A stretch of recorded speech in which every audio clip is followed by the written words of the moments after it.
Thank you, Governor. Thanks for coming to North Hampton. Happy to be back. Yes, and I know Sweeney. We have a plant in Gloucester County. All right, so you do know him. Yeah. One question, but three very related topics. Can you speak about education, parental rights, and biological males competing in women's sports? Okay.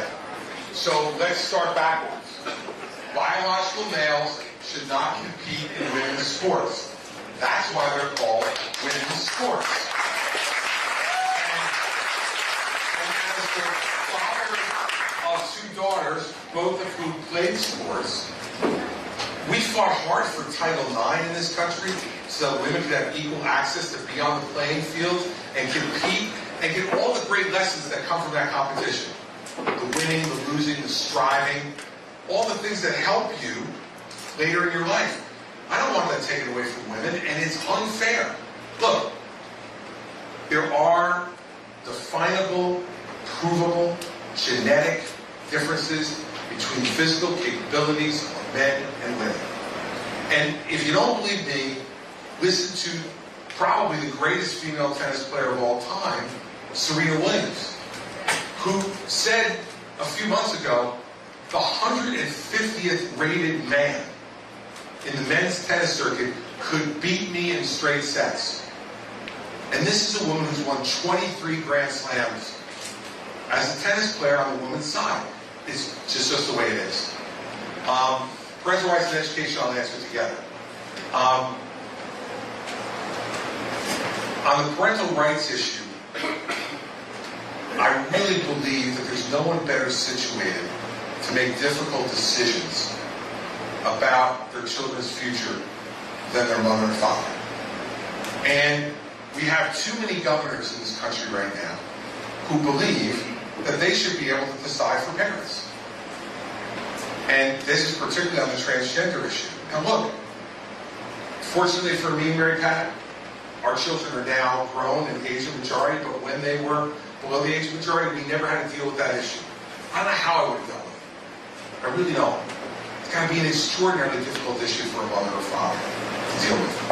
But I'll tell you this, the mother and the father are better situated to give advice and make that decision than some governor sitting in the state capitol. I have no problem with parents making those decisions. I might not agree with the decision the parent makes, but it's their child.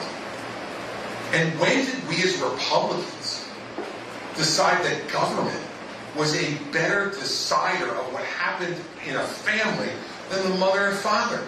To me, that's what we used to accuse Democrats of. Now all of a sudden we got Ron DeSantis deciding these things.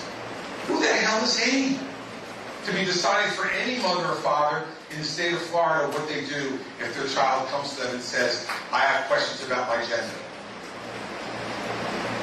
The parents should make that call. And I think on that issue, I don't envy one of those parents for having to deal with that issue, but they're the ones to deal with it.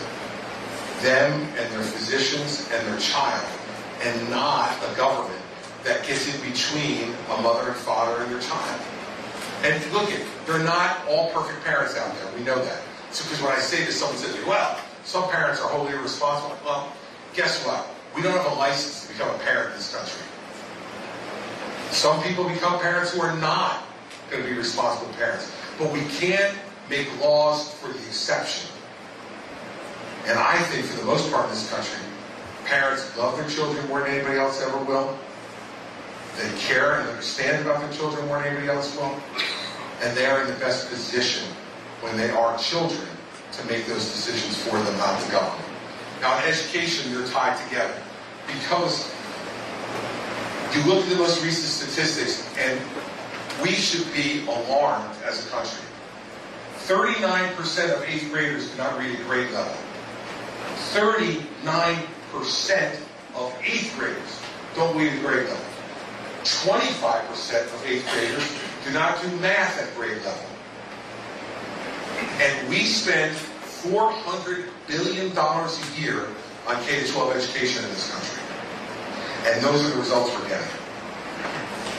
If you spent that kind of money in a business you ran, and cut those results, all of the people who were responsible for those results would be in grave trouble. Yet, because we have an educational system in this country that is dominated by the teachers union, they take the position that they will defend the worst of their members rather than improve education for the children they're supposed to serve. And this is not just rhetoric, everybody. When I was governor of New Jersey, the city of Newark, where we spent, by the way, $35,000 per pupil. $35,000 per pupil in the city of Newark, in public money, for K-12 education. They had, when I became governor, over 100 teachers in the Newark School District who never went into a classroom because the school district determined they were so bad that it would be injurious to have them in, but because of the union's influence, they couldn't fire them. So they put them in what they called, not me, they called it the rubber room. And they would send them there to watch TV, read newspapers, and read books, and paid them a full-time salary to do nothing because the union wouldn't permit them to fire them. And the union stood up for that and forced that result. We needed a revolution in education in this country, K-12. A revolution, which ties back to parents' rights. I think every parent, we take this $400 billion that we spend between local, state, and federal money, about $80 billion of it is federal, $320 billion is state and local money, and we should give that money to parents. And say to those parents, we're putting it into an educational account like you have it in a retirement account. And you then spend that money on your child's education, however you see fit. If you, listen, I went to public school.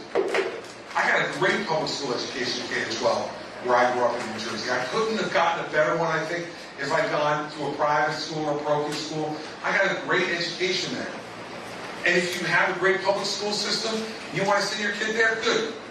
Send your money to the public school and let them go there. The key should be, the parents should be able to decide where their child will thrive, where they will do best. And the other thing it will do is create competition. There is no competition in the system anymore. What there is public schools and upper middle class to upper class people opting out.